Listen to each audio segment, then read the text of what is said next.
Hello everyone, আজকে এসেছি present perfect tense নিয়ে। প্রেজেন্ট পারফেক্ট টেন্স কি, কিভাবে চিনব এবং কিভাবে বা ইংরেজিতে সেটা ট্রান্সলেট করব, সবই শিখবো এই ভিডিওতে। তো চলো, let's go. Present perfect tense, তোমরা দেখতে পাচ্ছ প্রেজেন্ট পারফেক্ট টেন্স মানে পুরা ঘটিত বর্তমান। পুরা ঘটিত বর্তমানটা কি? তুমি বর্তমানকালে এইমাত্র একটা কাজ শেষ করেছো, অথচ তার রেস্টটা এখনও রয়েছে। এইরকম যদি হয় তাহলে সেটা হয় প্রেজেন্ট পারফেক্ট টেন্স। যেমন আমি কাজটি করেছি, আমি বইটি পড়েছি, আমি সাঁতার কেটেছি, আমি স্কুলে পৌঁছেছি, এই রকম। ঠিক আছে, এবার চলো দেখি আমরা চিনব কি করে। বাংলা ক্রিয়াপদের শেষে ইয়াছো, ইয়াছি, ইয়াছে থাকবে, কিংবা ইয়াছি আছে, ছি, ছ, ছে, এগুলো থাকবে। কীরকম? আমি কাজটি করিয়াছি, অর্থাৎ বা আমি কাজটি করেছি। ঠিক আছে, এতে কি হচ্ছে, আমি জাস্ট কাজটি শেষ করেছি, তার রেস্টটা কিন্তু এখনো রয়ে গেছে। তাহলে চলো এবার কি করে গঠন করব। এবার তুমি চিনে গেলে প্রেজেন্ট পারফেক্ট টেন্সটা, তুমি চিনে গেলে একটা বাংলা বাক্য দেখে তুমি চিনে গেলে এটা প্রেজেন্ট পারফেক্ট টেন্স। তাহলে এইবার আমরা কি করে সেটা ইংরাজিতে আমরা ইংরাজি নিয়ম অনুসারে আমরা করব। প্রথমে একটা সাবজেক্ট, তোমরা সকলেই জানো সাবজেক্ট ছাড়া কোনো বাক্য হয় না। সাবজেক্ট হ্যাজ বা হ্যাজ, সাবজেক্ট অনুসারে হ্যাজ বা হ্যাভ বসে। তারপরে বসে ভার্বের পাস্ট পার্টিসিপল ফর্ম, অর্থাৎ ভার্বের তিনটে form, present, past, past participle. আমরা পাস্ট পার্টিসিপলটা এখানে লাগাবো। তারপরে বাক্যের মধ্যে যদি অবজেক্ট থাকে সেখানে অবজেক্ট লাগাবো। নেক্সট যদি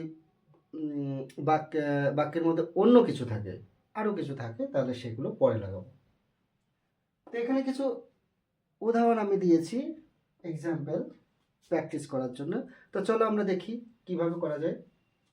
দেখো প্রথম এক্সাম্পলে বলছে আমি গল্পটি পড়িয়াছি বা পড়েছি। আমরা সাধারণত পড়েছিই বলি, পড়িয়াছি সাধু ভাষায় ওটা সাধু ভাষায় গল্প টল্প লেখা হয়, সেখানে বলে আমরা চলিত ভাষায় পড়েছি। তাহলে আমি গল্পটি পড়েছি, তাহলে গঠন করব কিভাবে? তুমি প্রথমে সাবজেক্ট লাগাও, আই। সাবজেক্ট অনুসারে কি বসবে? একটা হ্যাজ বা হ্যাভ, আয়ের পরে হ্যাভ বসে। তাহলে আই হ্যাভ পড়েছি। পড়ার ইংরেজি রিড, রেড, রিড, বানানটা একই, শুধু উচ্চারণটা আলাদা। তাহলে আই হ্যাভ রেড গল্পটি, I have read the story, I have read the story. কেমন বোঝা গেল? খুব সহজ, তাই না? চলো নিচের আরেকটা দেখি। তারা হোমওয়ার্ক শেষ করেছে, তারা হোমওয়ার্ক শেষ করেছে। তাহলে লেখো দে, সাবজেক্ট, সাবজেক্ট অনুসারে হ্যাভ বা হ্যাজ, দের পরে হ্যাভ বসে। তাহলে দে হ্যাভ শেষ করেছে, ফিনিশড, ফিনিশ করেছে, তাই না? আমি কাজটি আমার ফিনিশ করেছি, তাহলে they have finished, F I, finished, কি করেছে? Homework, finished the homework, homework, they have finished the homework. তোমরা তোমাদের কর্তব্য করেছো, তোমরা তোমাদের কর্তব্য করেছো। তাহলে ইউ, ইউ এর পরে always have, you have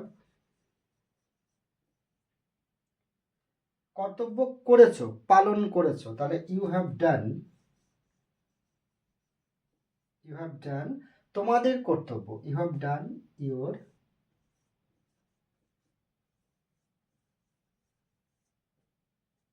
duty. Okay, বুঝতে পারছো তো? খুব সহজ প্রেজেন্ট পারফেক্ট টেন্স তৈরি করা। এবার নেক্সট এক্সাম্পল দেখো, আমি একটি চিঠি লিখেছি, আমি একটি চিঠি লিখেছি। তোমাকে কেউ জিজ্ঞেস করে, কিরে তুই কি করছিস? তুমি বলবে আমি একটা চিঠি লিখেছি। ঠিক আছে, আমি একটা চিঠি লিখেছি। কি লিখেছিস? তুই কি লিখেছিস? আমি একটা চিঠি লিখেছি, তাই না? তাহলে আই হ্যাভ,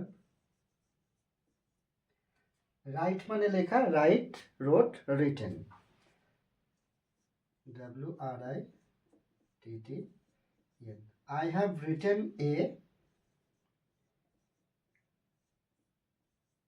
letter. নেক্সট দেখো, আমরা স্টেশনে পৌঁছেছি, আমরা স্টেশনে পৌঁছেছি, তাহলে দেখো উই রিচ মানে পৌঁছানো, রেস্ট, তাহলে হ্যাভ বসাও আগে, we have reached, REACHED, reached the station.